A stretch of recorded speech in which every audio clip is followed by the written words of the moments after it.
Yeah, something tells me these want to murder my chargers.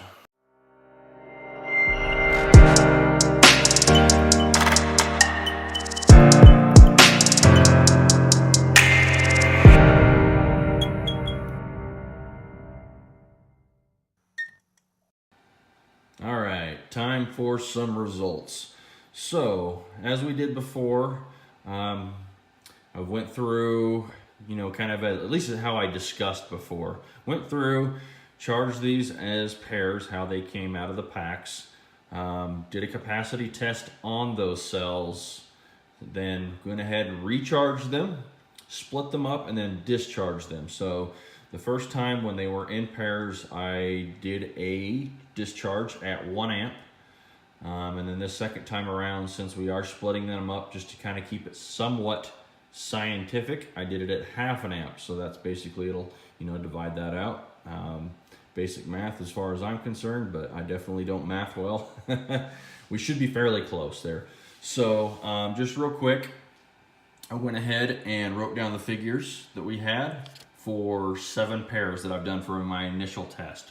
So on the left here is the actual capacity of those cells in pairs, and then on the right here, what it would be if I were just to divide that by 2.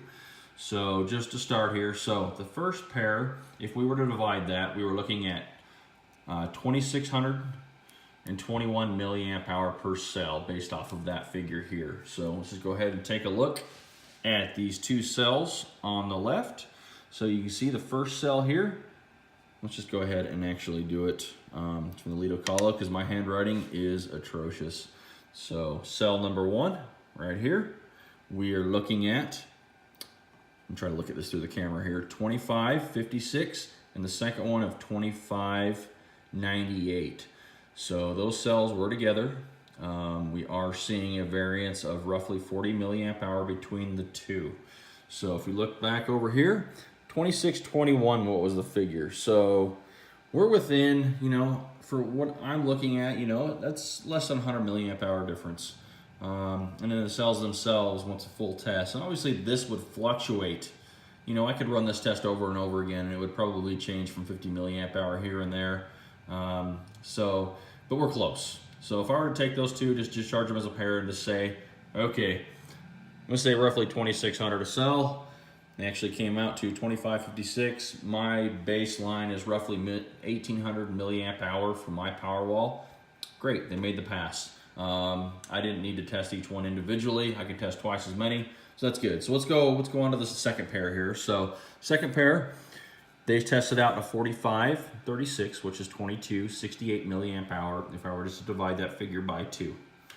So looking over here, we got for banks number 3 and 4, which is those 2 Samsung cells there, we're looking at 2226 and 2258.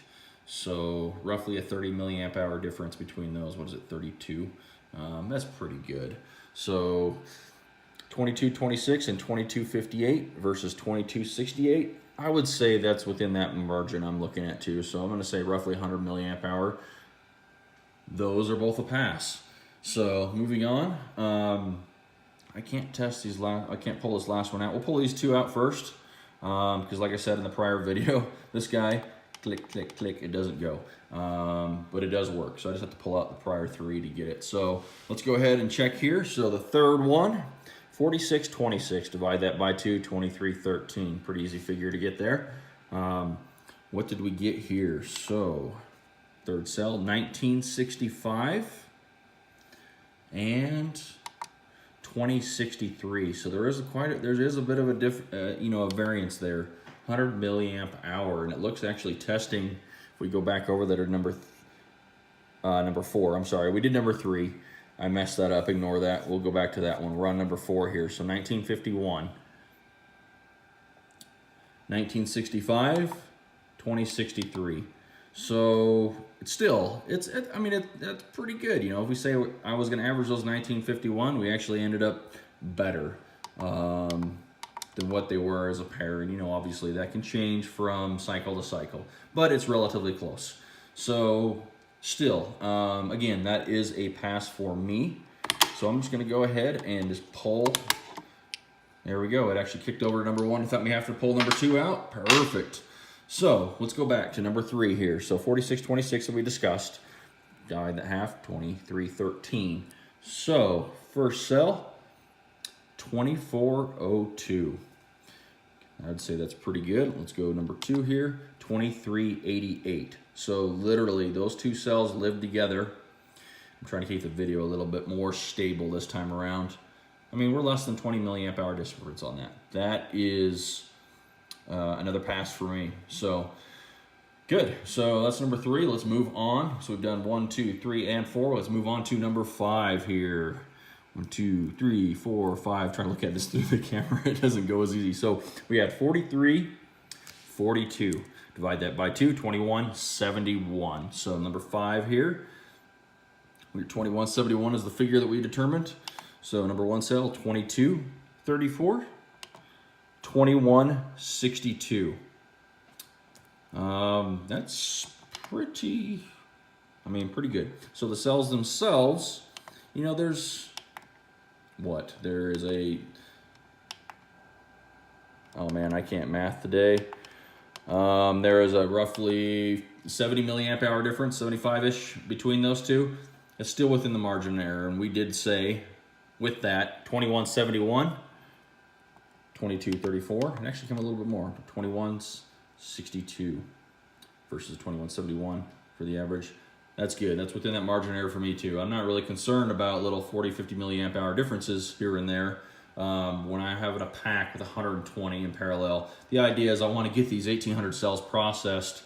And as I've said, I've been working on this for several months. I don't want this to take another several months. You know, I got 5.5 kilowatts in solar panels sitting in my front room doing nothing. I got a brand new charge controller in the other room doing nothing, and they've been doing that for several months. I need to get these done. I need to start using some of this energy I've invested all my time into. So far I'm thinking it's going to be good for me. But let's just go ahead and continue. So we're on number 6 here. Number 6. So 4807, divide that by 2, 2403. So let's take a look here.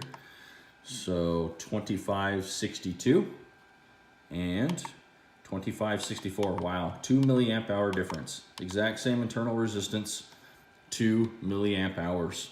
So that actually came out higher than the first test I did of 2403 as the average. So again, you know, picked up another 300 milliamp hour over that. Wait, did I do the math right? Maybe, I don't care. Anyways, that's pretty good. Based these results so far, they seem pretty conclusive.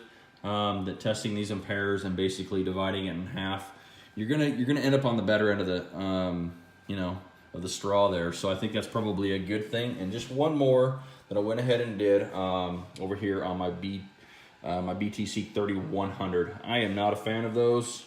In my opinion, they're absolute garbage. They're buggy. I have to keep power cycling them. The fans go bad really quick. So I'm kind of liking these Lido Collas with the exception they're not fan cooled and they don't check temperatures, but they do check internal resistance.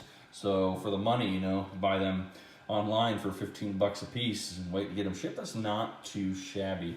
But anyways, I'm babbling there. So just to kind of go on here, let's see the last one. 4365 is what I got for this pair here. So 2182 was going to be our average for that.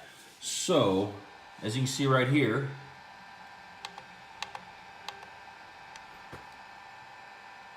that's pretty good. So I figured on my first testing those as a pair, 2182, they came out to 2172. And not only that, they're exactly the same. So I think that pretty much concludes that these cells that have lived together, that were manufactured together and spot welded together in parallel and went through the same life cycle as far as heat and charge and all the other abuse that they saw in a laptop, is pretty conclusive that they're going to be very, very similar to each other. So without this getting up too much, I would say this is a success. Yeah, we'll go from there. Please leave me a comment. give me a subscribe, whatever it may be. And like I said, you know, if I continue to do some of these experiments, at least as far as with my project here, I definitely need to get a better mounting system for the camera. So I do apologize. Hopefully this video was a little bit more stable. All right, take it easy. Bye bye.